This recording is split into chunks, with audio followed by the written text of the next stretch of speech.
Hello students, आपके बीच में doctor N K. Sharma, NKS. Learning campus में आप सभी लोगों का हार्दिक स्वागत है। आप लोगों को एक नई चीज़ बताने जा रहे हैं जो बिल्कुल तत्कालिक करंट का है मैटर, और चूंकि इससे क्वेश्चन 100% आना ही है। देखा गया है कि वास्तव में कि नई संसद में जैसे प्रवेश हो रहा है, यानी कि 19 सितंबर दिन कौन था? मंगलवार, और शुभ मुहूर्त यानी गणेश चतुर्थी का दिन था, और उसमें हम लोग प्रवेश करते हैं नई संसद में। और जो पुरानी संसद थी उसमें संयुक्त बैठक का आयोजन होता है, उसकी अध्यक्षता कौन करते हैं? माननीय प्रधानमंत्री जी करते हैं। और इसके बाद वहाँ से सभी लोग प्रवेश करते हैं नई संसद में, और नई संसद में जैसे प्रवेश करते हैं तो ये हुआ कि 33% जो महिलाओं के आरक्षण की बात चल रही थी, लोकसभा और राज्यसभा और राज्यों की विधानसभा, यानी कि 3 जगह बात चल रही थी। कहाँ कहाँ चल रही थी? लोकसभा, देखो ध्यान देना, लोकसभा, राज्यसभा और राज्यों की विधानसभा, यानी कि राज्यों की विधानसभा। यहाँ पर अब 33% मिलेगा। कितना आरक्षण मिलेगा? 33% मिलेगा। अब 33% आरक्षण की बात हो गई है, ठीक है। दूसरी चीज ये कि जो ये संविधान संशोधन हुआ है ये कौन सा है? तो 128वां है। ये क्वेश्चन 100% आएगा। 128वां संविधान संशोधन के तहत, संविधान संशोधन के तहत ये बात रखी गई। वास्तव में बहुत शुभ मुहूर्त में प्रवेश हुआ, और कहा जाता है कि 33% की बात अब स्वीकार हो गई। लेकिन ये 33% आरक्षण महिलाओं कब मिलेगा? क्या 2024 चुनाव मिल जाएगा? नहीं, ये मिलेगा 2024 में जनगणना होगी चुनाव के बाद।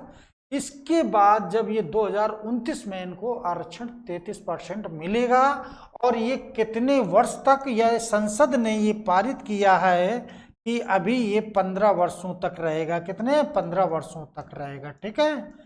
15 वर्षों तक के लिए बात कही गई है। और मित्रों, अन्य राज्यों में स्थिति देखिए कि महिलाओं की क्या है। आज अगर देखा जाए सबसे अच्छी स्थिति में कहां पर महिलाओं की है, तो याद रखना छत्तीसगढ़ में है। कहां पर? छत्तीसगढ़। एक जरा पैरा देखिए कि ये हमने बनाया है कि सबसे अच्छी स्थिति अगर देखा जाए तो छत्तीसगढ़ में है। छत्तीसगढ़ में यानी कि 14.44% है। इसके बाद अच्छी स्थिति कहाँ है? वेस्ट बंगाल यानी पश्चिम बंगाल 13.70% है, तो यहां पर भी ठीक है। फिर झारखंड में देखिए 12.35 है, यानी कि यहाँ ये स्थित है। इसके बाद यूपी की अपनी देखिए 11.66% है। गुजरात की देखिए तो स्थिति खराब है, 8.2, तो वहां पर 8.2% ही महिलाएं यानी विधानसभा में उपस्थित हैं। और इसके बाद दिल्ली की स्थिति देखिए तो 11.43, यानी कि यहाँ की स्थिति भी ठीक है, बहुत अच्छी नहीं कही जा सकती लेकिन फिर भी ठीक है।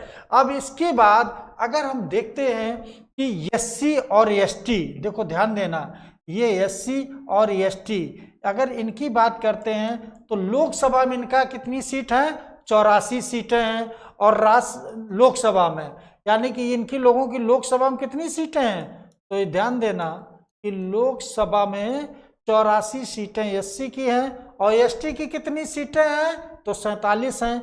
अब देखो ध्यान देना कि 84 में से 28 सीटें जो हैं फिक्स हो गई कि किसकी? महिलाओं की। और यहाँ पर जो है कितनी सीटें फिक्स हो जाएंगी? 16 सीटें फिक्स हो जाएंगी, यानी कि 28 सीटें अब जो है महिलाओं की हो जाएंगी 84 में से, और 47 में से कितनी?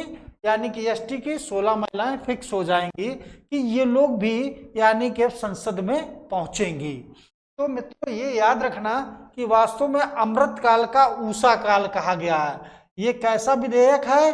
अमृतकाल का ऊषा काल, अमृतकाल का उषा काल विधेयक वास्तव में ये पास हुआ है ना। तो एक चीज ये याद रखना, दिन 19 सितंबर बहुत शुभ मुहूर्त दिन था, उसी दिन की बात है 2023 में, और 128वां विधेयक है। ये क्वेश्चन 100% आएगा, 128वां, ठीक है। और लास्ट जो संयुक्त बैठक की अध्यक्षता माननीय पीएम जी ने की थी, और इसके बाद सभी लोग नई संसद में प्रवेश करते हैं, ठीक है। तो ये चीज याद रखना। अब ये जो विधेयक है, यानी कि ये विधेयक जो है अब पारित हो जाता है, लेकिन ये अभी 15 वर्षों तक ही है। आगे ये फिर बढ़ाया जा सकता है, यानी कि संसद में, यानी कि फिर बढ़ाने की पावर है, और वो चाहेगी तो बढ़ाएगी, ठीक है। तो ये चीज याद रखना। बहुत लोगों का मानना था, यानी कि मायावती भी कह रही थी कि आरक्षण महिलाओं को 50% मिलना चाहिए। अभी बहुत लोगों का मानना है कि भाई आरक्षण और बढ़ाया जाए, लेकिन पहले की अपेक्षा तो स्थिति बहुत अच्छी हो गई है। आगे चल के हो सकता और परिवर्तन हो, तो अभी तो 33% आरक्षण मिल चुका है। तो राज्यों की स्थिति अभी तो बहुत खराब थी, लेकिन अब आने वाले समय में स्थितियां अच्छी हो जाएंगी, यानी कि महिला सशक्तिकरण का वास्तव में धीरे धीरे बढ़ना तय है। और आज वास्तव में यहाँ पर महिलाओं की भी अगर देखा जाए, पॉपुलेशन जो है वो लगभग 50-50 है, कुछ कम, लेकिन अभी जो राजनीति में जो इन्हें मिल रहा है वो अभी 33% ही मिल रहा है। वास्तव में 33 से बढ़कर भी इनको मिलना चाहिए, कम से कम 40% तो होना ही चाहिए, लेकिन आने वाले समय में हो भी सकता है कि आगे और बढ़ाया जाए। तो मित्रों ये याद रखना कि ये जो बिल पारित हुआ है, इस पे तो 100% क्वेश्चन आना तय है। तो ये याद रखना कि ये लोकसभा, राज्यसभा और राज्यों की विधानसभा, यानी कि तीनों में 33% आरक्षण महिलाओं को मिलेगा। जो विधेयक यानी कि ये पेश हुआ है 128वां है, ये चीज बिल्कुल 100% रखा मिलेगा, 128वां, ठीक है। 128वां जो विधेयक है वो पेश हुआ था, ठीक है। और यानी ओवैसी जो थे, इनके 2 सांसद थे, ये दोनों विपक्ष में रहे, यानी ओवैसी की जो पार्टी थी, ये दो सांसद थे, दोनों विपक्ष में रहे थे, इनने भाग नहीं लिया। तो ये चीज याद रखना। और ये 100% क्वेश्चन आएगा, इसको अच्छे से पढ़ लेना। अब इस पे कैसे क्वेश्चन बनेंगे ये बीच में हम फिर और अपडेट करवाएंगे। तो फिर मिलते हैं अगली वीडियो में नए क्वेश्चन के साथ में।